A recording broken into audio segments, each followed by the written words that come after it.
Hey guys, KingRazzel here, and today I figured I'd do something a little different and go over some of the Easter eggs that can be found in the first Dead Rising game. Surprisingly though, there weren't as many as I figured there'd be, at least not that I saw people discussing online or found myself, but I figured I'd talk about the main ones that I found because I always find Easter eggs to be pretty interesting in games. So if you're at all familiar with the 1996 Capcom classic, Resident Evil, then you're probably familiar with this line in which Barry Burton says the following. That was too close. You were almost a Jill sandwich. You're right. Barry, thanks for saving my life. This Easter egg is a callback to that line. This is probably the most well-known Easter egg in the game, and it's pretty much right in your face as soon as you start the game, with the restaurant being in Paradise Plaza, the most visited plaza you'll go to. Nothing else of real particular merit can be said about this restaurant other than the name, but it does house a survivor named Ronald Shiner during the course of the game, so chances are you're going to have to go in there at some point. So I never played this game, so this Easter egg pretty much flew right over my head, but apparently the mall's movie theater, Movieland, is a reference to the 2003 game Beautiful Joe. Movieland is actually the name of the cinema in which Joe gets sucked into the screen. Neither was a man or you. Get all around his ears. Yeah, miss, admit. Not sure why that clip plays backwards, by the way. It's just the only one that I could find online that referenced Movieland. This one is a little bit different, and it's actually a reference to Capcom, the developer of the game. If you go to the upper floor in Paradise Plaza and go behind the counter of the snack bar, you can find several boxes saying Capcom. So I guess in the world of Dead Rising, Capcom is either some kind of food or a manufacturer of plates. This next one is somewhat debatable for me. Yes, the names are exactly identical, but I just have trouble thinking that it's not just a coincidence.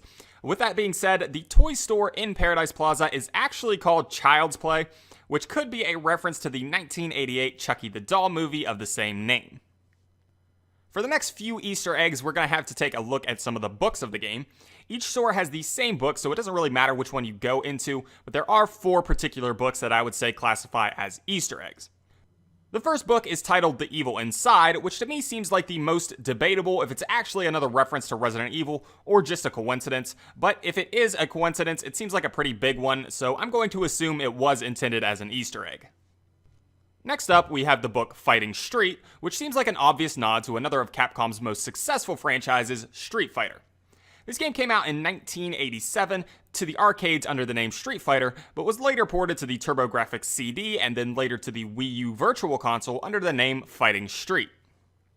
Next up, we have an Easter egg that's not really video game related, but rather more of a dedication to the founder of Capcom, and I'm sure I'm going to butcher his name right here, but Kenzo Tsushimoto, maybe? This book is labeled as a biography of his life. The final book that I have here is titled Roxman, which seems like yet another Easter egg in this game referencing Mega Man, and I know I haven't talked about the other ones yet, but they're up next. Anyways, Rockman is an obvious correlation to Mega Man's Japanese name, Rockman. So the next Mega Man related Easter egg that we have here is also from the toy store named Child's Play, and it's the novelty heads of the Servbots.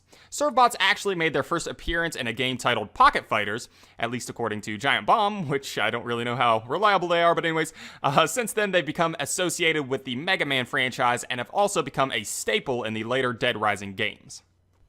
This one's pretty in your face considering you have to look at it quite often in the game, but Frank's watch actually has the name Mega Man on it. Like I said, it's pretty hard to miss, but I figured I'd throw it in here anyways. Next up, we have the Mega Man 2 billboard, which can be found inside Movieland just before entering the lobby. There's also a few posters hanging around, which are also for the Mega Man 2 thing, and they have the same image as the billboard. The final and probably best Mega Man Easter egg in this game is the outfit for Mega Man, which can actually be acquired in the game. Each item is earned individually through various achievements or trophies, except for the helmet, and they collectively make up this costume.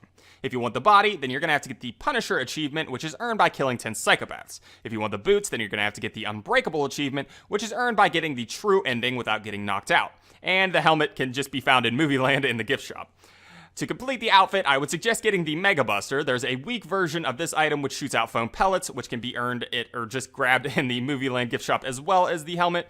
And there's also a real Mega Buster, which can be obtained by getting the Zombie Genocider achievement, earned by killing 53,594 zombies in one run of the campaign. In this game, I also found a few things that I would consider to be coincidences, or things that I think unintentionally connect with other things. The first one I think is a coincidence is the naming of the restaurant where the wine always is in the food court, Chris's Fine Foods.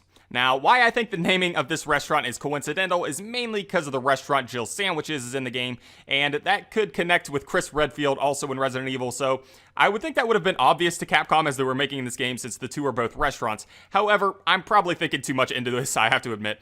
But you also have to admit that the mascot of the stand does look eerily similar to Chris. It's actually almost uncanny. The last one that I think is of note goes again back to the bookstore, and it's again the evil inside. Now, I know this is much more likely to be an Easter egg for Resident Evil than what I'm about to say, but I just think it's funny that the title of the book so closely resembles the evil within. Also, there's a survivor in the game named Gil Jimenez, and one of the few characters that are actually in the evil within is named Marcelo Jimenez, and I just kind of find it ironic.